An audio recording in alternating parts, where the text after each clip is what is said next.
اللہ الرحمن الرحیم۔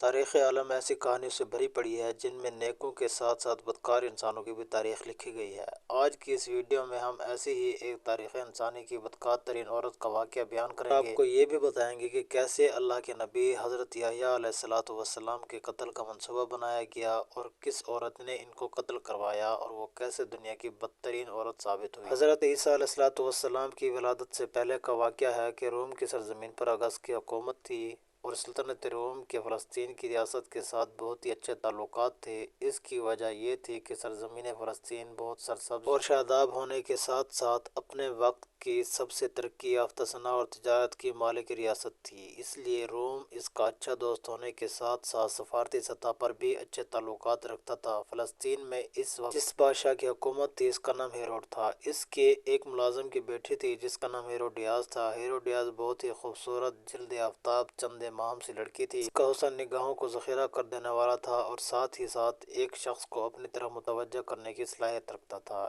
اس میں اسی وجہ سے بڑا غرور اور نخرہ پایا جاتا تھا، کسی کو بھی زیادہ گھاس نہیں ڈالتی تھی جبکہ پورا شہر اس پہ مرتا تھا۔ وہ حسین و جمیل ہونے کے ساتھ ساتھ دولت کی دلدادہ بھی تھی۔ ایک دن ایسا ہوا کہ وہ اپنے باپ کے ساتھ استنبول گئی ہوئی تھی تو وہیں اس کی ملاقات ہیروڈ کے چھوٹے بھائی فلپ سے ہوئی۔ شہزادہ اس کی محبت کی جال میں پھنس گیا اور الجھ گیا اور ضد کر کے اس سے شادی کر لی۔ شہزادہ پہلے بھی ایک بیوی کا شوہر تھا مگر اس کے حسن کے آگے اس کی ایک نہ چلی اور اس طرح ہیروڈیاس ملکہ بننے کے خواب دیکھنے لگی۔ کچھ عرصہ گزرا تو اس نے دیکھا کہ وہ امید سے نہیں اور اس کے شوہر فلپ کو اس بات کی بہت فکر ہوئی کہ اس کے تاج کا وارث کون ہوگا اگر اس کا بچہ نہ ہوا۔ یہ سوچ کر وہ غمگین رہنے لگی۔ آخرکار اس کی کنیز اس کو ایک نجومی بڑھیا کے پاس لے کر گئی۔ اس نے شہزادی کو بتایا کہ تمہاری اولاد ہوگی اور تم سے زیادہ خوبصورت ہوگی مگر وہ کچھ ایسا کرے گی کہ دنیا میں بدنام ہو جائے گی۔ یہ سن کر وہ واپس چلی آئی۔ کچھ دن بعد ایسا ہوا وہ امید سے ہو گئی۔ کچھ عرصہ بعد اس کو اللہ تعالیٰ نے ایک بچی عطا فرمائی اور اس نے دیکھا کہ وہ واقعی بہت خوبصورت بچی ہے۔ آہستہ آہستہ اس بچی کے حسن کے چرچے ہونے لگ گئے تو اپنی ماں ہی کی طرح مشہور ہو گئی۔ اس بات سے اتنا کچھ نہیں تھا کیونکہ اس کو تو وارث چاہیے تھا جو کہ اس کو نہیں ملا۔ کچھ ہی دن بعد بادشاہ چل بسا اور اس کی وصیت پر عمل درآمد شروع ہوا تو پتہ چلا کہ سب سے چھوٹا علاقہ ملا جبکہ اس کے چھوٹے بھائی اینٹی باس کو زیادہ سرسبز و شاداب علاقے ملے۔ تدفین کے موقع پر ہیروڈیاس کو اینٹی باس سے ملاقات کا موقع ملا اور وہ اس کی محبت میں گرفتار ہو گیا۔ اس بات پر دونوں بھائیوں میں کچھ جنگیں ہوئیں مگر ایک جنگ کے مقابلے میں فلپ کے کچھ علاقے کے ساتھ ساتھ ہیروڈیاس اینٹی باس کے پاس چلی گئی اور ان دونوں نے شادی کر لی۔ یہاں بتاتا چلوں کہ ہیروڈیاس کو جو بیٹی پیدا ہوئی اس کا نام سلومی تھا۔ جوان ہونے کے ساتھ ساتھ اور حسین ہوتی چلی جا رہی تھی لیکن ان دنوں میں پیغمبر اسلام حضرت یحییٰ علیہ السلام اللہ تعالیٰ کے پیغام کی تبلیغ میں مصروف تھے۔ وہ انتہائی درجہ کے خوبصورت تھے اور ایک دن جب سلومی نے ان کو دیکھ لیا تو وہ بے تاب ہو کر دعوت گناہ دے دی۔ اس پر حضرت یحییٰ علیہ السلام کو بہت غصہ آیا اور انہوں نے رد کرنے کے ساتھ ساتھ یہ بھی کہا کہ تم کو دیکھنا میرے لیے گناہ ہے۔ اس پر سلومی کو آگ لگ گئی اور وہ آگ بگولا ہو گئی اور اس نے دل میں ٹھان لیا اس بات کا بدلہ لے کر رہے گی۔ بادشاہ وقت کے دربار میں ایک بہت بڑا جشن تھا جس میں بہت مہمان مدعو تھے اور وہ سب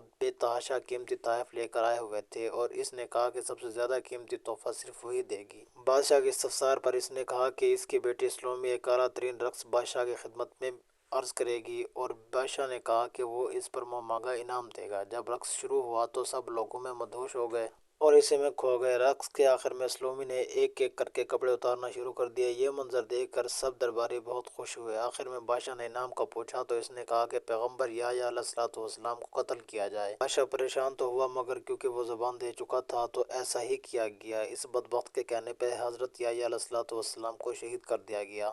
اس کے کچھ ہی عرصہ بعد مخالف بادشاہ نے ان پر حملہ کیا جس میں ہیروڈیاس، سلومی اور اینٹی باس کو پکڑا گیا اور پھر ان کو روم کی سڑکوں پر پھرایا گیا جہاں ان کے چاہنے والوں نے ان پر پتھر برسائے اور اسی حال میں ان کو موت ہو گئی۔ اللہ تعالیٰ سے دعا ہے کہ ہمیں پیغمبر مصطفیٰ محمد صلی اللہ علیہ وآلہ وسلم کی سنتوں پر عمل کرنے اور صحابہ کرام کے طریقوں پر چلنے کی توفیق عطا فرمائے۔ آمین ثم آمین۔